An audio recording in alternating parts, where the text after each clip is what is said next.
But I don't want someone like her knowing who I was.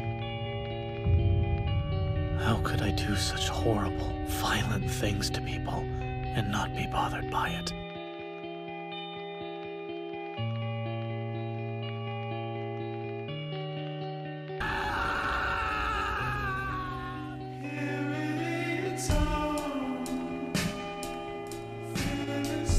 Why should death be something everyone has to fear?